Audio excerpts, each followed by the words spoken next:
It's time for Let's Compare Republicans and Democrats. You may remember I get an email every week telling me what's happening in both the House and the Senate in terms of bills, committee hearings, and all that good stuff. Since Democrats hold the majority in the Senate and Republicans hold the majority in the House, this is a really easy way to see what the priorities are of the different governing bodies. So let's take a look first at what the Republican-led House is doing. The Republicans are going to bring up about 14 bills this week, and most are pretty boring. Like this one is literally called the Working Dog Commemorative Coin Act, but I do want to flag this one. It's called To Prevent Individuals Who Are Not Citizens of the U.S. from Voting in Elections in the District of Columbia. This is in response to a law that was recently passed that only affects residents of D.C. that allows non-citizens to vote in local elections. But right now, Republicans are pretending that non-citizen voting is a problem. This bill does nothing but further that lie. Now let's look at their hearings. We've got burdensome regulations examining the Biden admin's failure to consider small businesses. Hating on regulations, of course, is a Republican sport because regulations help Americans and not corporations. Also, small businesses are thriving. Another committee hearing, Big Labor Lies, exposing union tactics to undermine free and fair elections. This way, Republicans can attack both big labor, who they hate, and spread misinformation about free and fair elections because they're trying to undermine democracy. There's another Republican committee hearing of vital importance to Americans, green building policies jeopardizing the American dream of home ownership. Because the problem isn't big institutional investors buying up housing stocks, no, it's electric stoves. And then, of course, the evergreen calling for accountability, stopping anti-Semitic college chaos, to which I would only respond 2 words: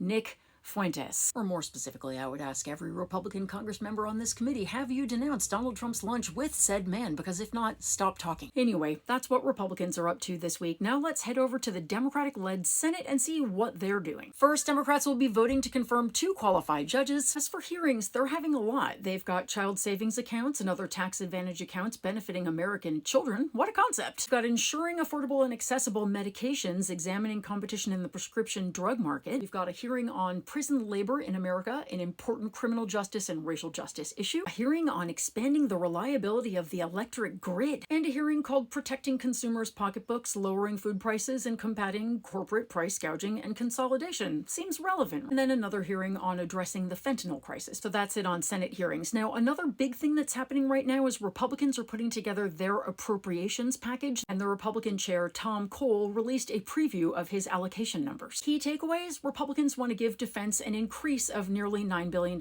over the increase that Biden has already asked for. As for non-defense programs, well, Republicans want to cut them by 6%. Except for in certain areas like labor, health, human services, and education, where they want to cut from 10 to 11% off their budgets. One last thing happening this week, remember the border bill that Republicans wrote and all loved until Trump told them that they couldn't pass it and then they all killed it? Chuck Schumer is going to introduce that as a standalone bill this week. And even though this bill contains provisions that Republicans typically salivate at, everyone knows it will be dead on arrival because the GOP refuses to give Biden a victory. So that's this week in a nutshell, and it's really the Republicans and the Democrats in a nutshell too. One party is trying to help regular Americans, the other party is trying to help billionaires, corporations, and Donald Trump. Think about it in November.